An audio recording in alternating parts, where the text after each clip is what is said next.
Hi, I'm Olivia. And I'm Amy. And this is a Girls in Marketing podcast. Every week, we release a new episode that you won't want to miss. Our guests are industry experts with amazing experiences, so you'll always come away with new nuggets of wisdom.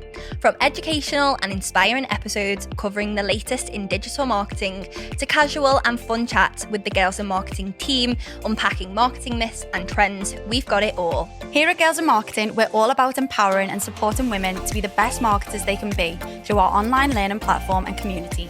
Check out our resources and membership to get involved, as we'd love to welcome you to our inner circle.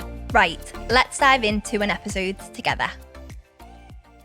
Hello and welcome back to the Girls in Marketing podcast. We're back with another snack episode, and today we're going to be chatting all about big budget versus small budget marketing. I think this is something that's a very interesting topic to us. Obviously, well, from Girls in Marketing, we've never really had a big budget in terms of marketing, and obviously gotten to the size on social media and email and everything like that. Naturally, organically. I feel like naturally sounds quite severe. But, you know, there are a lot of different people within our community from both big brands and small brands. And I think talking today a bit about kind of, are big budgets really important? Are small budgets workable? Can you actually create successful campaigns with small budgets? And I want to start off by saying, yes, I personally think that you can. I think there's a lot of different ways. Obviously, I am quite passionate about SEO. That's kind of my background. And obviously, SEO predominantly is quite small budget. Obviously, you can kind of put a bit of budget behind it. But typically, it's just kind of staffing costs that would be behind SEO, you know, paying someone who is good at it to do it. So yeah, what are your kind of thoughts on successfulness of campaigns paid? I think, I say recently, but like ever since like the pandemic, really, like it's been like a massive thing for like small businesses. Obviously, everyone had to kind of reevaluate the marketing strategy, reevaluate how they was doing things. And I think that's when kind of, people kind of boomed on like organic social media and just like using social media organically. But I think definitely, because I think we speak to a lot of people in our community where people are either one person marketing teams or they have minimal budget. And I think that's not an issue as long as you get creative. And again, it can be hard if you're the only person in the marketing team, because obviously like we have each other to bounce ideas off, and like, having other people in the team to kind of work with and kind of get creative with. But I think it's all about getting creative and kind of thinking, okay, this brand has done this massive brand has done this. How can I kind of filter it down, kind of take inspiration from it, but obviously not have the same budget and kind of copy it in a way, but obviously not copying because you don't have the budget. Take your own take on it.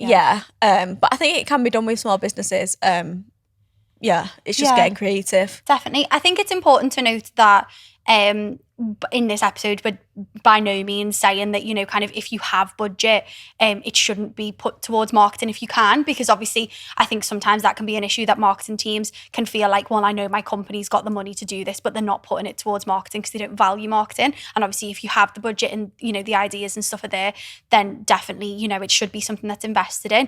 But I also think that at times, like there are more important things than just budget when it comes to marketing. So like, you know, say you are maybe a smaller team, a smaller organization, maybe you're a startup, maybe you just like, you know, marketing's not something that you can pump all of your kind of funds into right now. But I think that, you know, marketing, and I think it's something that often people will forget, is so much more than just the outputs and the campaigns. It's the everything else that comes with it. So like really understanding your audience, knowing who your audience are, can be far more beneficial to executing like a really successful small budget campaign versus just throwing money at a big campaign without really understanding the why, the who, the what, because you're going to get more return if you really know who and why you're kind of targeting and why you're doing the campaign, even if you're not putting money towards it, and you're going to get more return for that. So I think it's a case of, you know, money doesn't necessarily always equal success. And if you've got the capacity within the team and stuff to really kind of plan and research and do the kind of groundwork for a campaign, like organically can really work, or, you know, whether it's paid, but you're just kind of putting a bit of budget behind it, but you're putting budget to the right things that are targeting the right people and that are going to kind of make the most impact. So it's all the stuff you do behind it, I think, that makes small budget campaigns really work. Yeah. I think people a lot of the time, and I've spoken when I kind of did freelance work, obviously I was specialising in SEO, so I would come across a lot of clients who maybe had heard of SEO, but they were kind of like, yeah, we want to invest in it, but we don't really know what it is, and we don't really know what the ROI of it is. We're kind of a bit unsure of everything. But they've maybe ventured into like bigger budget stuff. So, you know, PPC or paid ads. And that is the case a lot of the time with companies that don't really have a brand. They're very much just focused on selling as much of a product or a service as possible. And I think that small budget campaigns work really well if you have a good brand, like a really solid brand. So not only figuring out, you know, okay, if we don't have a budget, what can we do? Obviously be creative, which is a big thing, but actually build our brand from both a kind of team perspective. So growing like your employer brand, but also growing the brand as a brand as itself, because, you know, there are a lot of products and services that people will search for and they're not bothered about what brand that they buy from. But sometimes people will buy from brands even if they're not necessarily looking for that product. And I feel like that's the case with, let's take for example, Coco Cosmetics on TikTok. Love them. I feel like both you and I have bought from Coco Cosmetics before. Yeah, that was not your necessarily secret Santa gift, actually, wasn't it? Yeah, that was my secret Santa gift. Not necessarily because we needed the product at that time, but because of the brand itself. And obviously she's built an amazing brand off the back of TikTok, which is, you know, relatively low budget. So I think those types of brands prove that, you know, we were looking, for example, like the typical, you know, beauty sponge, beauty blender.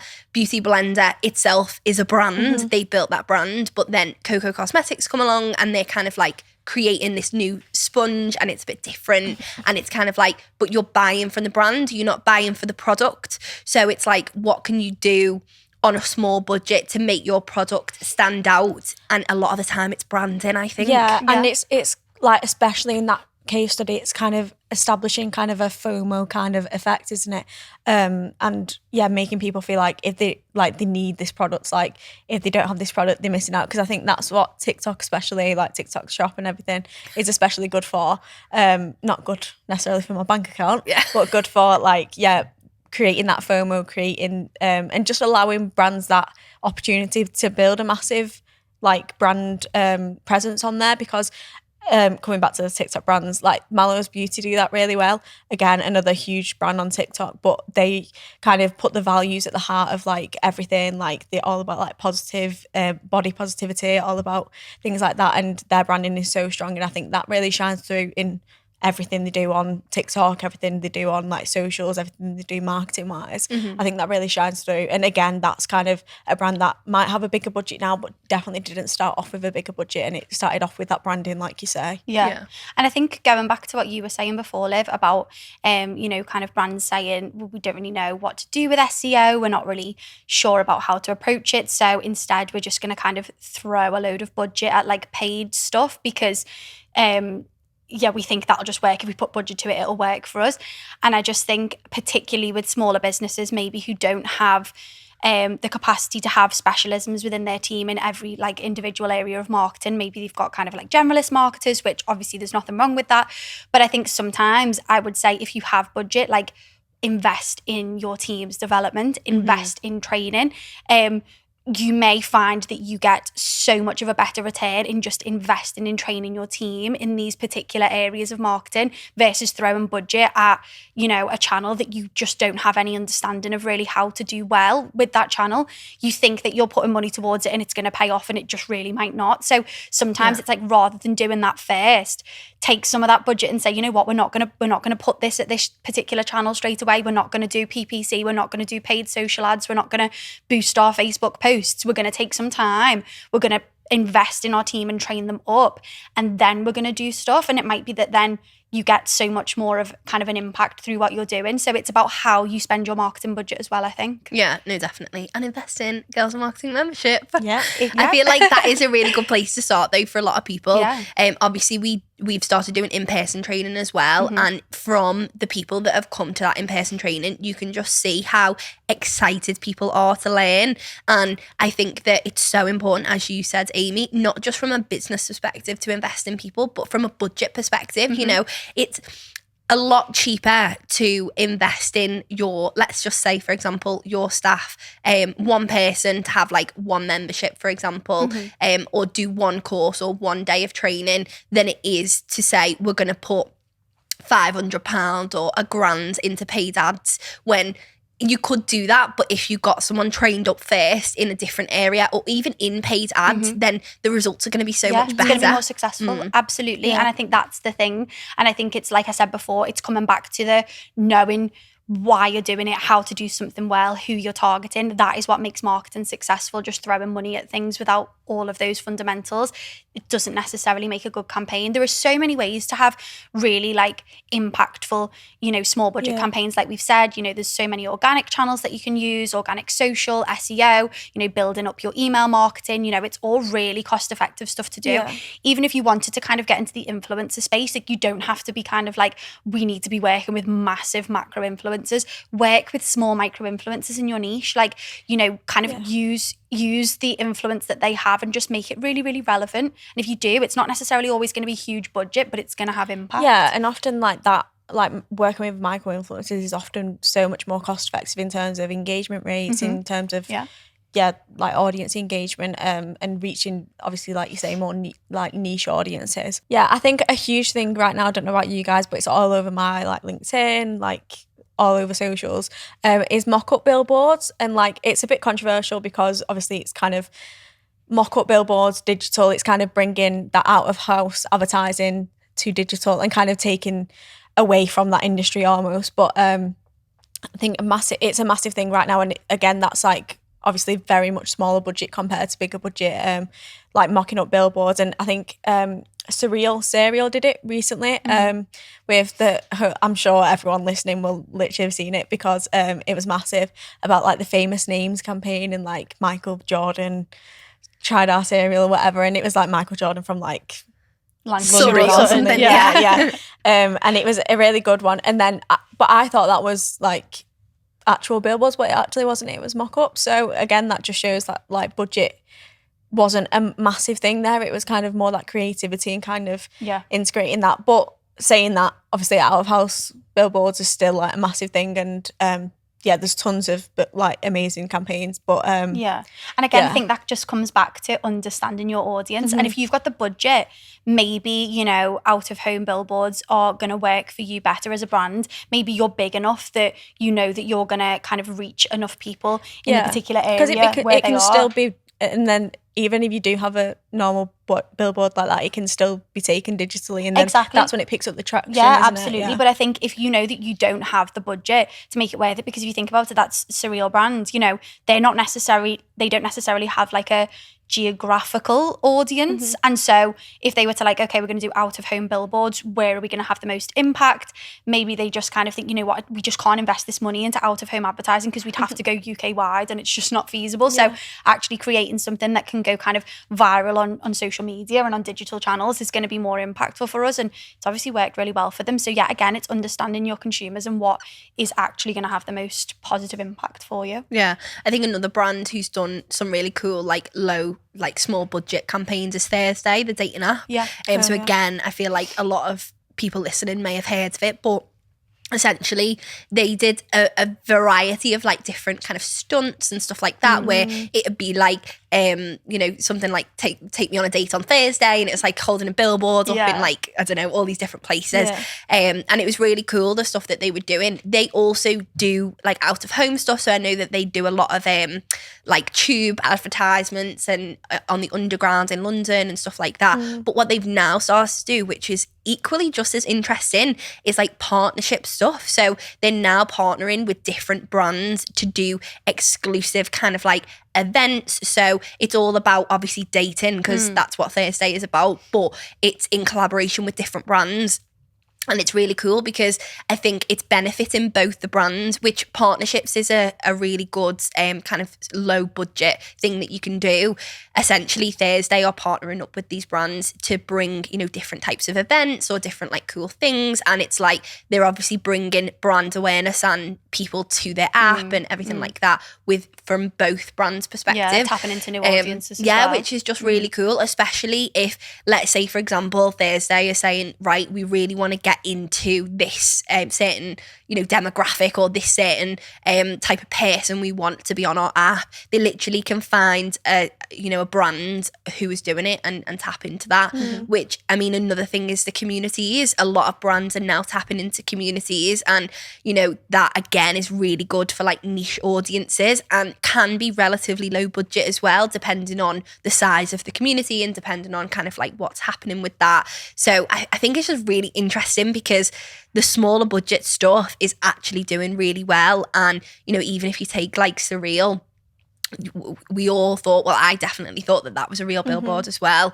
Something that you would typically see and think, oh, that's like cost a lot of money, actually hasn't. So it's just interesting, I think, from the angle is how do we make the most of what we've got? And I think that's always the case with a lot of people is, okay, we don't really have much of a budget, but what can we actually do to make this work? Yeah. And I think sometimes when you do have a low budget, that's what kind of sparks the most creativity in marketers. You often find people who are like really creative and just kind of know how to come up with some really off the wall ideas, are those who have had to work with very minimal budget because they just have to. Yeah. That's not to say that we're in any way against like big budgets. No, as you of course. said, there's definitely scope for people, doing really amazing campaigns. You can do some that, we've had a lot of people on the podcast around influencer marketing. Typically that is bigger budget. Obviously you can do it on a smaller budget, but there's some that are so impactful when it comes to big budgets. But obviously there are a lot of, it's a lot of nuance around budget and, how much you've got and how much you haven't. Yeah, and I think there's a lot of examples as well of bigger brands, they obviously have that budget there, but there's examples where they've like some of the most impactful campaigns that they've done is actually the ones on a smaller budget. Yeah. So for example, Innocent Drinks, Innocent Smoothies, when they were getting rid of, I think Amy posted about it on LinkedIn, and it was about when they was getting rid of oat milk, was it? Do you remember? Yeah, and they had plant-based milks and they just weren't selling. They just weren't popular for their audience. So yeah, like, and that was low budget. That was wasn't organic social media. I think I don't know what else they did to accompany it from a marketing perspective. I saw it from kind of their organic socials, and yeah, that was really impactful and that for them. Was massive. Yeah, I think sometimes bigger brands who have bigger budgets, one of the traps that they can potentially fall into is that they just kind of will invest the same amount of budget in the same things because it's just kind of what they do. Where I think, even if you have got a big budget, like I said, if you have budget, invest it in marketing. It is really important. We're not saying that you shouldn't be putting money into marketing, but I just think even if you have a big budget, still really think carefully about what you're putting that into. And just because you've historically always had most budget for PR and you've invested less in other kind of channels for your marketing campaigns, is that still working? Review it. Like, the landscape changes all the time, your audience changes all the time. Maybe you should actually be shifting some of your PR budget to doing some more other stuff, maybe out of home stuff, maybe whatever it might be. So yeah, there's always, I think, a really interesting conversation around budget and just how you use it and what that looks like for you as a brand. Yeah, and I'd definitely recommend people to invest in SEO knowledge, or SEO, like just putting more money into someone who understands SEO, because I've seen such an amazing journey for so many brands just investing in it.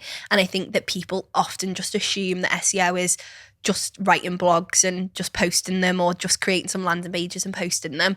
And even from just chatting to people within our community, understanding SEO and knowing the value of it's so undervalued. And I think equally so is a lot of like organic social and email as well. But I do particularly think that, I mean, maybe it's just because I used to do it, but I just feel like it's one of them that can bring you so much value, but it is something that people don't really understand, so they don't really invest in. So both for people who are listening who, may be interested, definitely upskill when it comes to SEO, but equally people, maybe businesses, if any businesses are listening, which I'm not sure actually. I don't know if that's really our demographic of listeners, but definitely invest in like someone who knows SEO, because I think it's just so important. Thanks so much for joining us for another episode of the Girls in Marketing podcast. We love hearing from you, so if you enjoyed this episode, leave us a review to let us know your thoughts, and make sure you hit the subscribe or follow button to be the first to hear when our new episodes released. Don't forget, if you want to get involved with Girls in Marketing, check out our membership to join our incredible community of marketers. Think marketing resources, courses, webinars, and more. Find out more on our website or drop us a message on any of our social channels @Girls in Marketing.